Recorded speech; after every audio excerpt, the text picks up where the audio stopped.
모든 연장에는 각자의 역할이 있습니다. 망치를 나무를 자를 수 없고 톱으로 못을 박을 수 없습니다.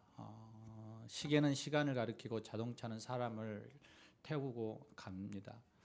아무리 작은 연장이라도 특별한 그 연장의 역할들이 있다라는 얘기입니다. 마찬가지로 하나님께서는 특별한 목적을 위해서 이 교회 공동체를 세우셨습니다. 그러므로 교회의 역할과 목적이 분명하게 있다라는 것이지요. 그렇다면 교회의 역할과 목적이 무엇일까? 우리는 한 번쯤 생각해 보기를 원합니다. 성도가 모여서 하나님을 예배하고, 그리고 성령 안에서 우리가 서로 교제하고, 그리고 말씀으로 서로 양육하면서 나아가는 공동체일 것입니다. 그러나 하나님께서 이 교회를 세우신 가장 근본적인 목적을 우리는 가슴에 새겨야 합니다. 그것은 바로 영혼 구원의 중심이 되라는 것입니다. 그러므로 영혼 구원에 최선을 다하는 것이 올바른 교회의 모습입니다. 사도행전 2장을 보면 오순절에 성령의 충만함을 입은 베드로가 예루살렘 사람들에게 말씀을 증거했습니다. 말씀을 듣고 3,000명이 회개를 했습니다. 이것이 예루살렘 교회가 확장되어지는 그 순간의 시작이었습니다. 복음 전도는 교회의 가장 중요한 사명입니다. 사람이 살았는지 죽었는지 알려면 우리가 심장을 뛰는 그 여부를 보면 알 수 있듯이 교회의 생명력도 전도를 하고 있는가 안 하고 있는가 이것에서 알 수 있습니다. 그래서 우리는 구역 모임을 통하여서 구역을 모이고, 그리고 그 생명을 확인하기 위해서 우리는 전도를 나아가는 것입니다. 생명이 생명을 살릴 수 있기 때문입니다. 산자만이 영혼을 살릴 수 있습니다. 또한 영혼 구원은 생명을 줄 수 있는 그러한 능력의 회복이 중요합니다. 여러분 한번 생각해 보십시오. 서방차가 화재가 일어난 곳에 신속히 갔습니다.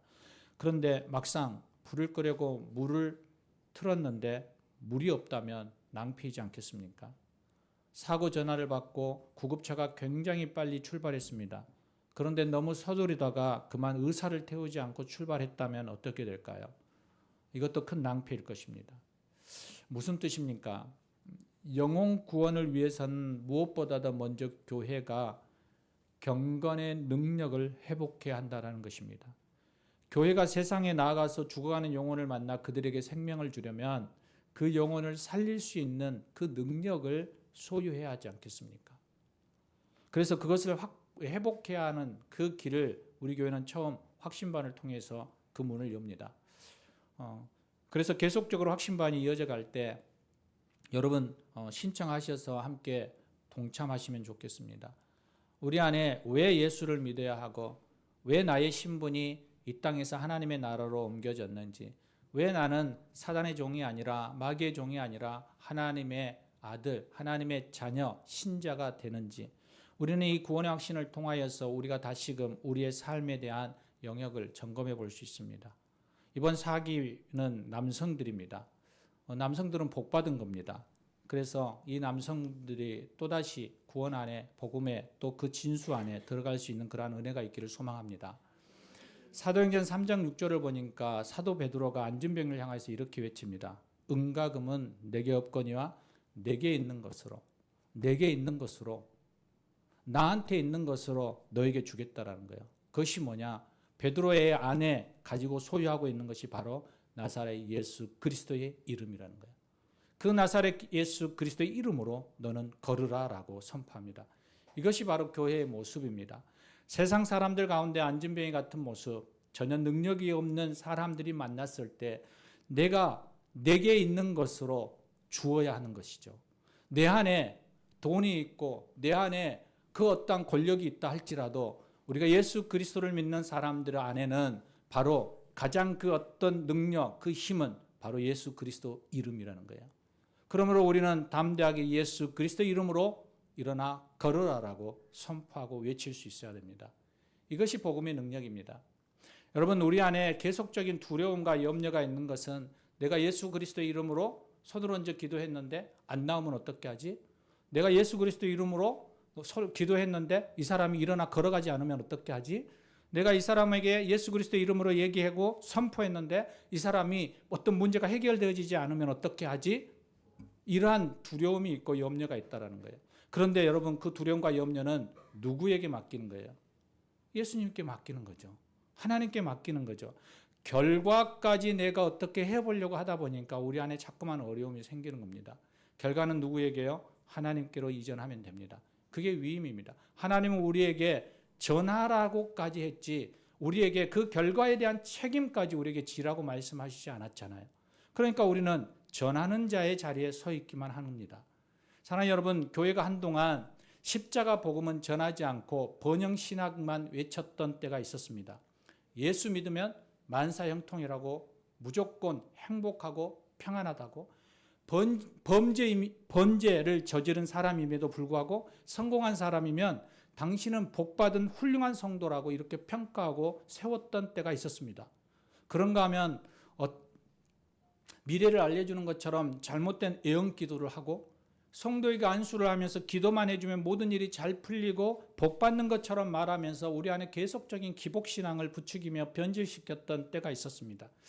아마도 지금도 그러한 변질되어지는 기복신앙의 신앙을 부추기는 교회들이 있을 거라고 생각합니다.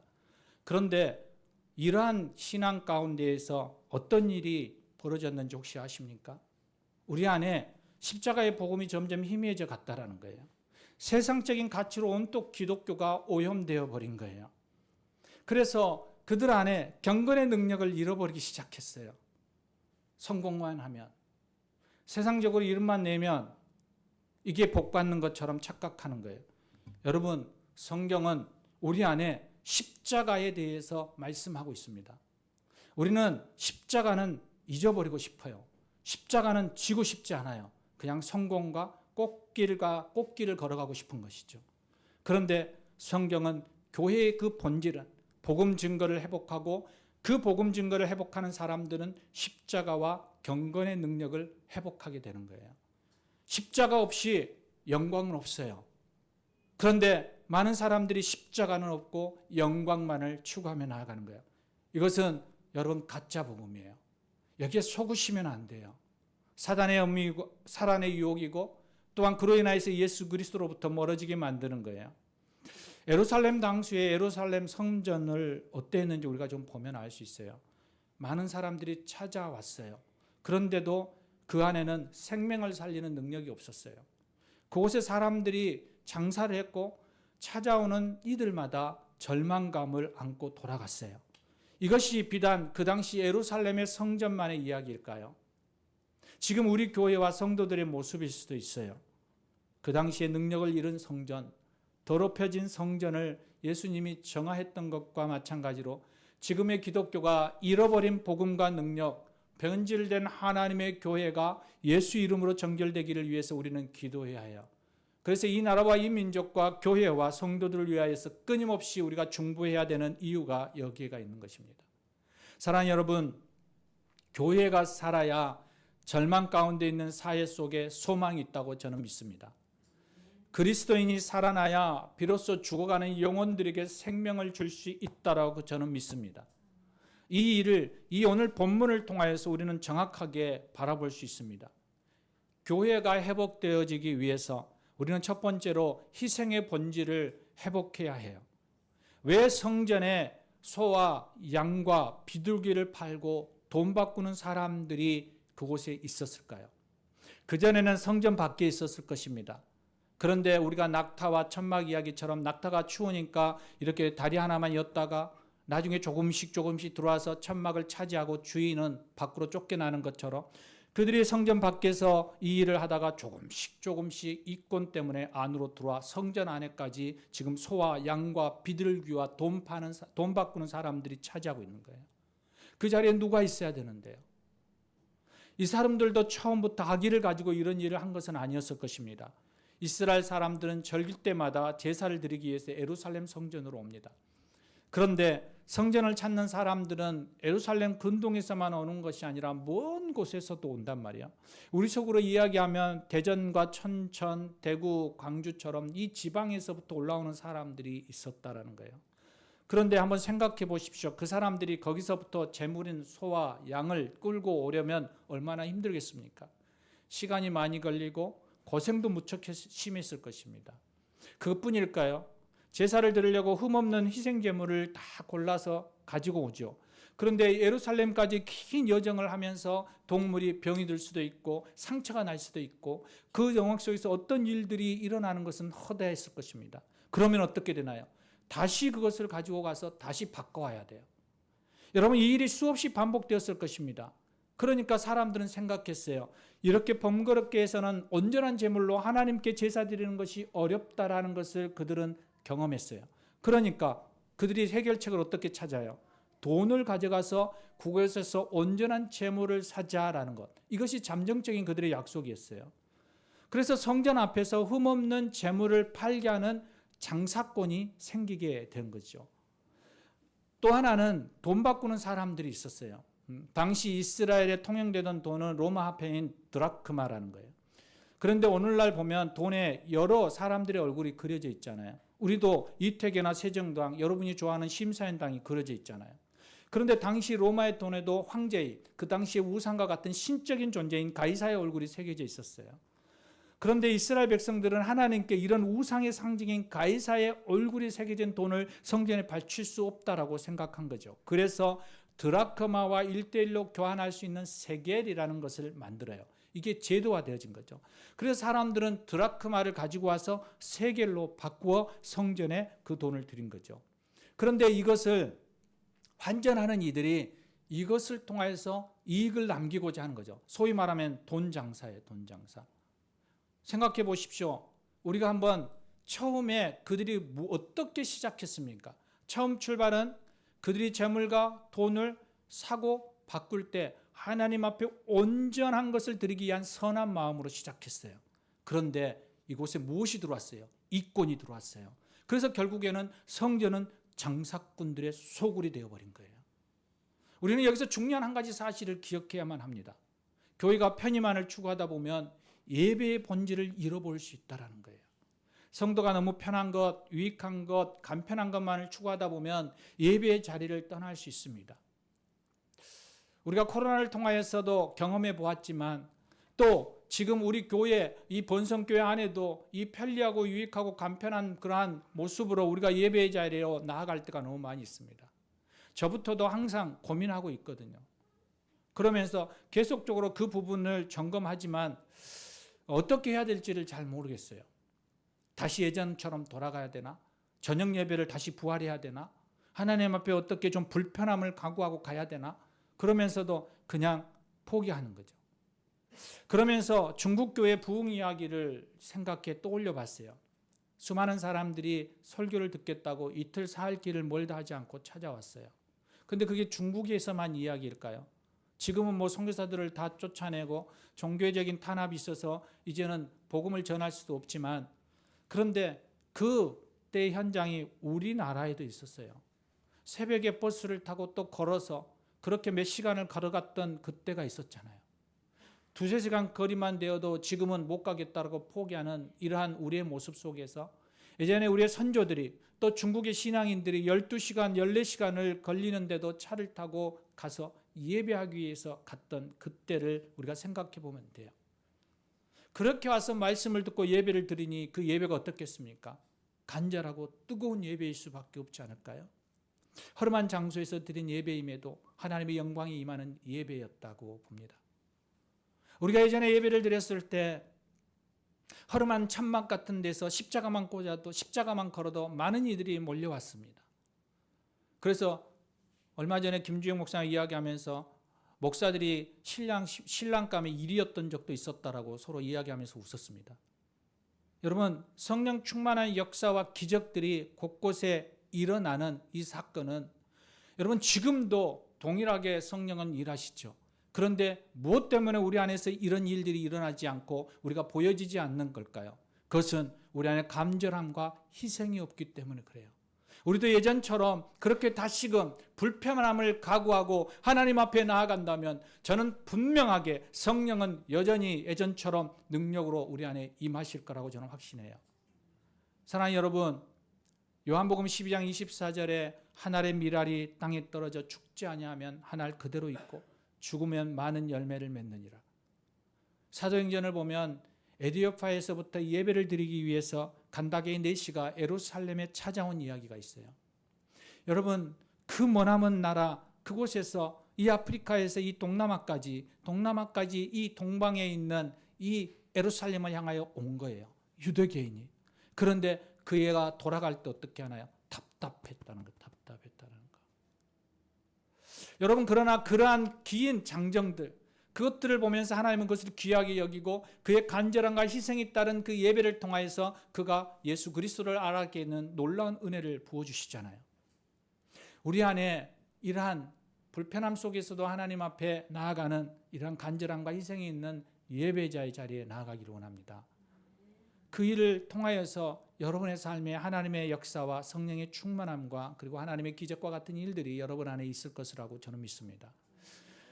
두 번째로 교회 안에 회복이 이루어지기를 원한다면 바로 돈 소리가 아니라 하나님의 말씀의 소리를 들어야 한다는 거예요. 왜 제사장들은 이렇게 사람들이 성전 안으로까지 들어와서 장사하는 것을 묵인했을 수밖에 없을까요? 그것은 바로 이권이 있었다는 거예요. 바로 돈 때문에 그랬다라는 거예요. 제사장들은 이들 장사하는 이들로부터 기회를 주면서 무엇을 받았을까요? 자리세를 받았던 거죠. 돈 바꾸는 사람들에게 이익의 몇 %를 받았을 거고 장사하는 사람들에게 얼마를 받아내는 시기예요. 이렇게 돈이 그냥 굴러 들어오는 황금알을 낳는 오리와 같은 이 이권을 제사장들이 포기하는 게 쉽지 않죠. 그들이 성전을 강도의 구렬로 만드는 그 모습을 보면서 그들이 방관할 수밖에 없었던 이유예요. 생각해 보십시오. 예나 지금이나 돈의 위력은 참 대단한 것 같습니다. 그래서 물질 막능이라고 했잖아요. 불가능이 없는 신의 영역이 지금 물질이에요. 물질. 어디든 이권과 돈이 걸려 있는 곳에는 개혁이 쉽지 않아요. 종교의 이러한 공동체, 연합체들도 마찬가지예요. 왜냐하면 그것을 포기하는 것은 매우 어렵기 때문이에요. 그러나 결국 돈의 소리를 듣고 따라가다 보면 우리 안에 주님과 원수되는 길로 갈 수밖에 없어요. 오래전에 신문기사에 남대문 시장에서 불이 났을 때 그 장면이 제 안에 계속 연출되더라고요. 한 여자가 아주머니가 가게 손금고를 두고 나왔다면서 다시 불길 속으로 뛰어들어갔어요. 여러분, 제가 고등학교 때 집을 떠나서 유학을 하고 있을 때 저희 집에 불이 났어요. 9시 뉴스에 나올 정도로, 7시 뉴스에 나올 정도로 큰 불이 났어요. 그런데 오늘과 같은 똑같은 현상이 일어났어요. 소방관이 와서 물을 좀 뿌리다가 물이 떨어졌어요. 그러니까 어떻게 해요?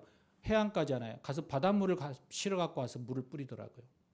그런데 아무것도 들고 나오지를 못했어요. 고작 큰 형수가 자기 폐물 정도만 들고 나온 거예요. 그러니까 발만 종동 구리고 있는 거죠. 그러다가 어떤 한 사람이 와 시원하게 불탄다 그러다가 행님한테 되게 맞아 터지는 적도 있어요. 여러분, 이런 현상들이 우리 신앙 안에서도 나타난다는 거예요. 그 아주머니는 어땠을까요? 소방관이 그리 말렸는데도 뛰어들어갔어요. 그리고 결국 나오지 못했어요. 화재를 진압한 후에 손근거를 부둥켜 안고 타주고 있는 그 사람을 보았던 거죠. 이것이 우리의 모습일 수 있어요. 교회가 돈을 추구하고 돈 때문에 개혁하지 못할 때 이런 일이 벌어지게 되는 거예요. 생계의 부분이 아닌 다른 영역의 욕심의 부분이에요. 탐욕의 부분이에요. 여러분, 생계를 위해서는 어쩔 수 없죠. 그러나 탐욕이 우리 안에 들어오면 마귀의 유혹 가운데 우리는 그 속에서 하나님의 말씀에 순종하며 살 수 없는 방법이 우리 안에 계속적으로 유혹돼요. 김정 목사님이 밤에 일한단 말이에요. 그런데 같이 이야기를 나누면서 그분이 그 시간이 너무 좋대요. 운전을 하면서 말씀도 듣고 찬양도 하고 하나님 앞에 기도도 하고. 여러분, 그 소리를 들으면서 감동이 돼요. 여러분, 몸은 피곤하지만 어때요? 영이 살아나는 거잖아요. 여러분, 우리 안에 물질의 노예가 아니라 어쩔 수 없는 생계 때문에 일을 하지만 그러나 그것이 나의 삶 속에서 하나님으로 영광을 돌리는 수 있는 그러한 권리로 나아가는 거죠. 여러분, 마땅히 누려야 할 권리라고 할지라도 우리가 내려놓을 수 있는 각오를 하는 것, 이것을 뭐라고 얘기하냐면 권리 포기라고 얘기해요. 내가 좀 불편하게 살더라도 나의 권리를 내려놓고 하나님 말씀 앞에 순종하는 거예요. 바로 이 각오, 하나님께서 이러한 사람들을 통해서 일하신다라는 거예요. 사랑하는 여러분, 물질이 우상이 되면 우리로 하여금 한 가지 일어나는데 예수의 이름의 권세를 잃어버리게 된다라는 거예요. 디모데전서 6장 10절을 보니까 돈을 사랑하면 일만하게 뿌리가 되나니 이것을 사모하는 사람들의 미혹을 받아 사단의 미혹을 받아서 돈의 미혹을 받아서 어떻게 되냐면 믿음에서 떠나 돈을 많이 가졌는데도 많은 근심으로 자기를 찔렀도다. 여러분 부유한 자들의 이야기들을 들어보면 우리보다 훨씬 근심이 많아요. 돈을 어떻게 하면 지켜내지? 어떻게 하면 더 많이 벌 수 있지? 더 어떻게 하면 더 많이 누리지? 여러분 우리가 생각하는 것보다 상상을 초월하게 근심해요.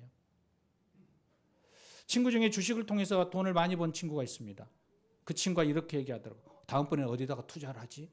그러면서 머리를 싸매고 있더라고요. 여러분 우리의 삶 속에서 진정한 자유는 무엇일까요?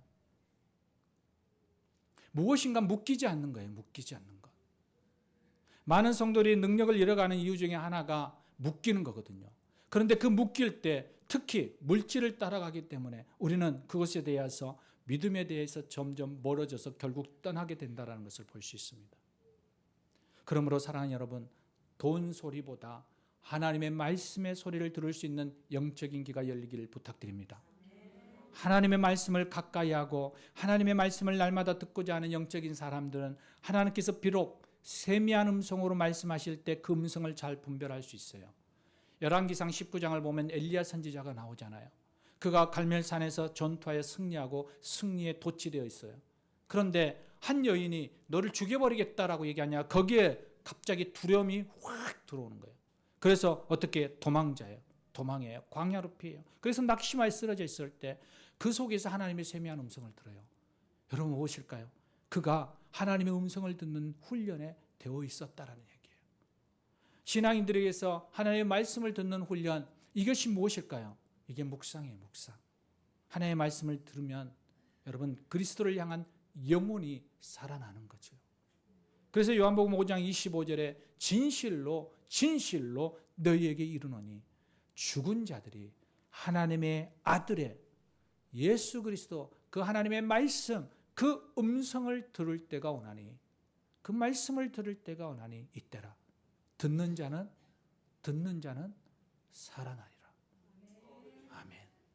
하나님의 말씀을 들음으로 우리의 영혼이 살아나고 하나님의 말씀을 들음으로 우리의 경건의 능력이 회복되어진다라는 이야기입니다. 저와 여러분이 이 놀라운 은혜를 경험하기를 주의 이름으로 축원합니다. 우리가 교회가 회복되어지는 또 하나 세 번째 마지막은 기도를 회복해야 한다는 것입니다. 요한복음 2장 16절 말씀과 병행하는 구절이 뭐냐면 마태복음 21장 13절 말씀입니다. 너무나도 잘 알고 있죠. 저에게 이르시되 기록된 바 내 집은 바로 교회죠. 교회는 기도하는 집이라 일컬음을 받으리라 하였거늘 너희가 강도의 구려를 만드는도다. 사랑하는 여러분, 교회는 어떤 곳이 되어야 한다라고 말씀하고 있습니까? 기도의 집이에요. 기도의 집. 그러므로 교회 공동체에는 기도 소리가 계속 이어질 때 교회다워진다라는 것입니다. 아내가 밤마다 교회 와서 기도를 합니다. 저하고 같이 가자 그러는데 저는 매일 하루 종일 교회에 있다가 또 교회를 가냐 그러면서 안 갑니다. 그래서 아내만 옵니다. 제가 가지 말라고 무섭다, 상가 위험하다 그랬더니 이렇게 얘기합니다. 훈련을 해야 된다고. 이 두려움을 이겨야 된다고. 그리고 교회 와서 잠을 자더라도 교회에서 졸다가 오더라도 교회로 갑니다. 그걸 보면서 제 마음에 이런 마음이 들었습니다. 야, 나는 왜 이렇게 이 모양이 됐지? 나 왜 이렇게 약해졌지? 교회에서 365일 살 때도 있었는데 이런 마음이 들지만 안 갑니다. 왜냐하면 제 몸을 생각해야 되니까. 여러분 그런데 중요한 게 교회를 가치 있게 만드는 길은 여러분 기도하는 길밖에 없습니다. 교회의 기도 소리가 그칠 때 예수님은 분노하십니다. 그러므로 교회에는 기도가 끊어지지 않게 해야 합니다. 저희 교회 새벽, 수요, 금요 기도에 참여하는 사람들이 한두 사람씩 더 나오게 되더라고요.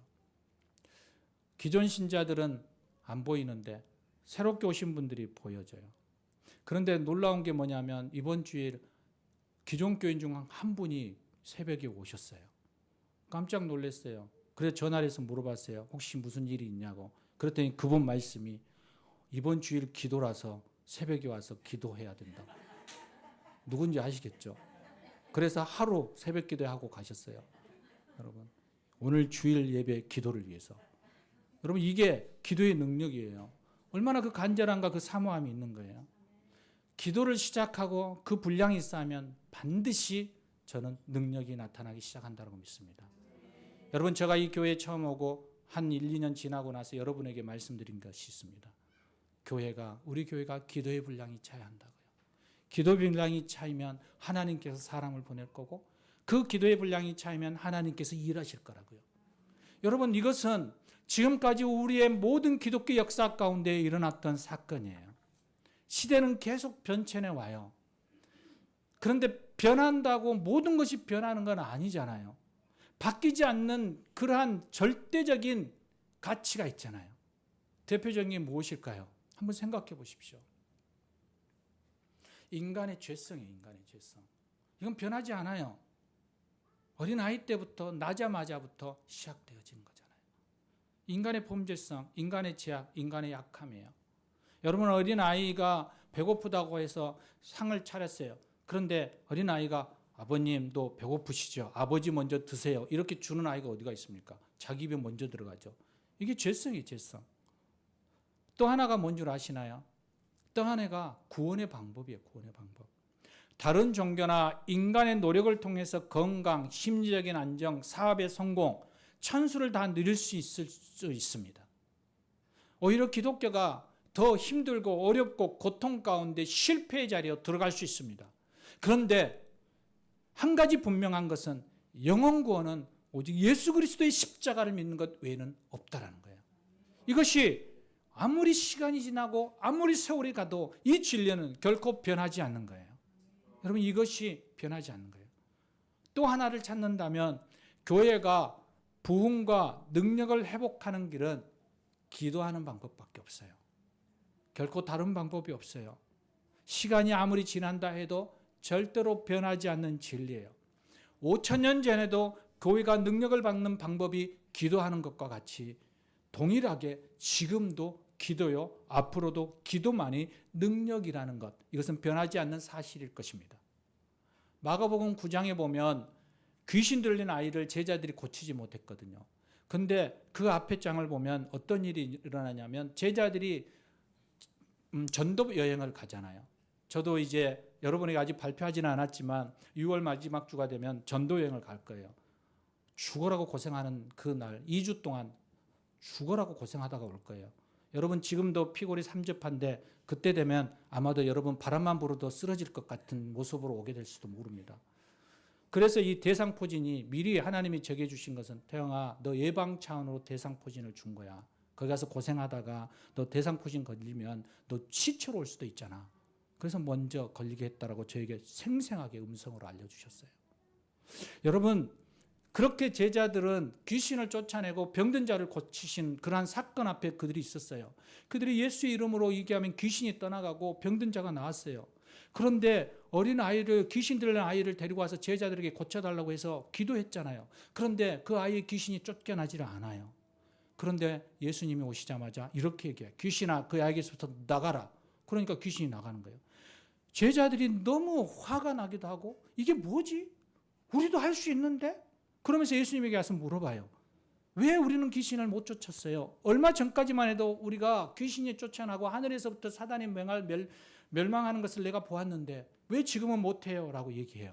그랬더니 예수님이 이렇게 얘기하거든요. 기도 외에 다른 것으로는 이런 종류가 나갈 수 없다는 거예요. 여러분, 기도 바로 믿음만이 능력이라고 얘기하고 있는 거예요. 예수님도 습관을 따라서 기도의 시간을 가졌잖아요. 마지막 십자가 길을 가셔야 하는 그 순간에 예수님 어디에 계셨나요? 겟세마네 동산에 계셨잖아요. 기도의 자리에 있었잖아요. 그리고 그 기도의 힘의 능력으로 잠잠히 그 십자가의 사명을 감당하셨잖아요. 우리가 서야 할 때가 어디일까요? 여러분, 위기가 있고 어려움이 있고 여러분의 문제들이 있을 때, 여러분이 기쁘고 즐겁고 행복할 때 여러분이 서 있어야 될 곳이 어디일까요? 기도의 자리죠.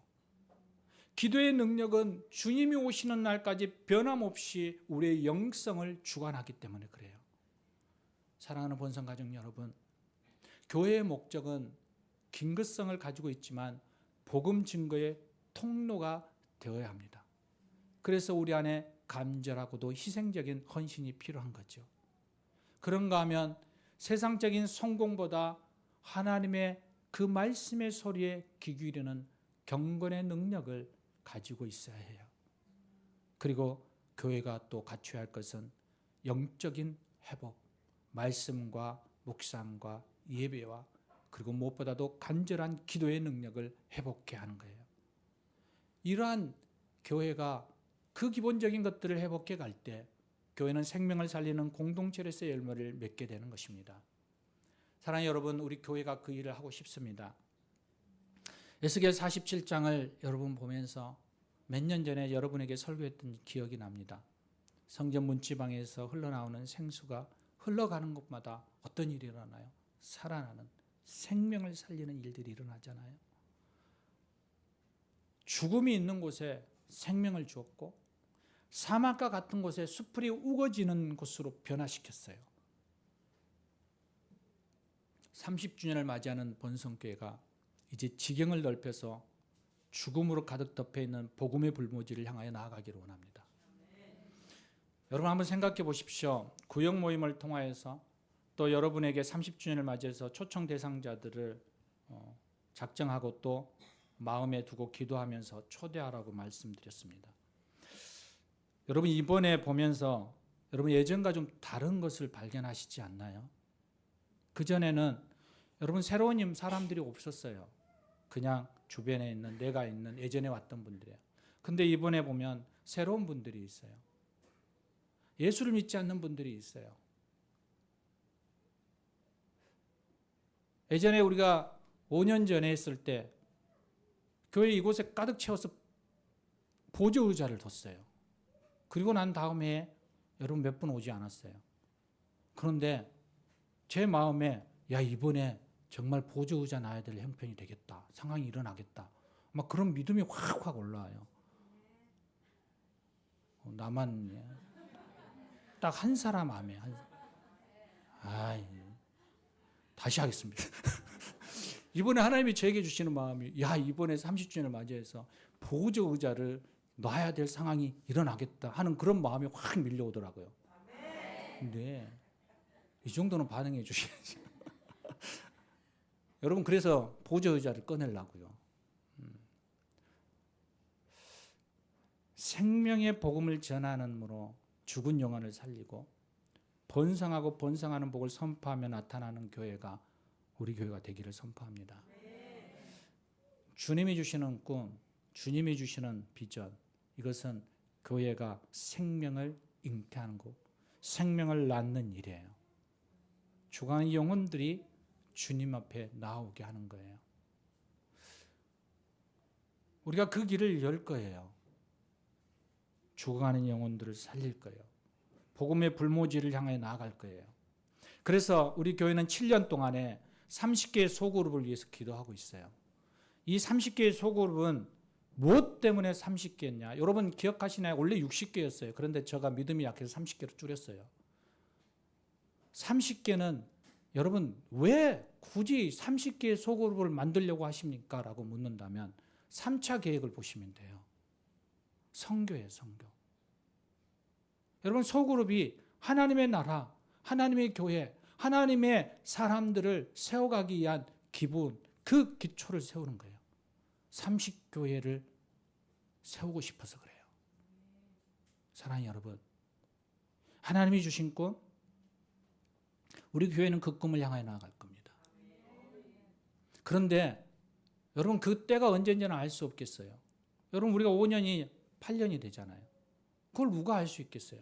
그러나 분명한 것은 이 번성교회를 통해 하나님이 주셨다면 저 때 안 되면 제 후대 때에도 분명히 될 겁니다. 왜냐하면 저에게 주신 꿈이 아니라 어디에 주신 꿈이에요? 이 번성교회에 주신 꿈이기 때문에 그래요. 하나님이 이 교회를 이루어 가실 거예요. 그러므로 여러분의 삶 가운데 생명의 말씀이 뿌려져서 많은 영혼들이 살리는 능력의 삶이 되기를 간절히 축원합니다. 그리고 여러분 계속해서 그 생명의 씨앗을 뿌리십시오. 오늘 교회 학교에서 이 찬양을 했어요. 너는 축복의 통로, 너는 축복의 씨앗, 너는 축복의 사람. 여러분, 우리 안에 복의 사람이 되어지는 거예요. 근데 그게 누구로부터? 나로부터 시작되어지는 거예요. 이 교회로부터 시작되어지는 거예요. 그래서 생명이 증거되어지는 거예요. 그 일을 시작하는 거예요. 여러분, 처음 소그룹이 우리 교회가 몇 개로 시작하는 줄 아시나요? 남성교회와 여전대, 권사회, 세계의 구역, 또 학생회, 또 청년회 계속적으로 가잖아요. 그런데 이 소그룹이 계속적으로 확장되어질 거예요. 올해 저는 한 구역을 분열시킬 거예요. 그래서 재생산으로 한 구역을 빼낼 거예요. 그게 시작점이죠. 그게 저는 마중물이라고 생각해요. 사랑하는 여러분, 이 마중물이 정말 중요해요. 그 마중물을 통하여서 물이 흘러가거든요. 오늘 에스겔 37장을 통하여서 그 성전의 문지방에서 흘러가는 그 물이 흘러 바다의 물을 새살린다라는 거예요. 강물을 살리고 생물을 살리고 고기가 힘이 많아지고 또 그로 인해서 각체의 모든 것이 살 거라고 얘기하는 거거든요. 여러분, 그 일을 힘써 나아가길 소망합니다. 그리고 그 일을 위해서 기도해 주시기를 바랍니다. 이 교회를 향한 꿈을 여러분 같이 공유하시고 우리 안에 그 일을 이루실 그 하나님을 찬양하고 예배하며 그 하나님 앞에 반응하며 나아가는 저와 여러분 되시기를 주의 이름으로 축원합니다. 기도하시겠습니다. 이 시간 함께 기도하며 나아가고 싶습니다. 하나님, 그렇습니다. 이 교회가 회복하기를 원합니다. 교회에 주신 이 복음의 불모지를 향한 이 교회가 나아가기를 원합니다. 그 일을 위하여 주님, 나를 사용하여 주시고 이 교회를 사용하여 주시옵소서. 그리고 다음 주 30주년 기념 초청주의를 통하여, 창립 초청주의를 통하여서 하나님 그 시작을 보게 하여 주시옵소서. 이 시간 이 마음을 가지고 우리 함께 기도하며 나아가겠습니다. 함께 기도하십니다. 주님, 그렇습니다. 오늘 이 시간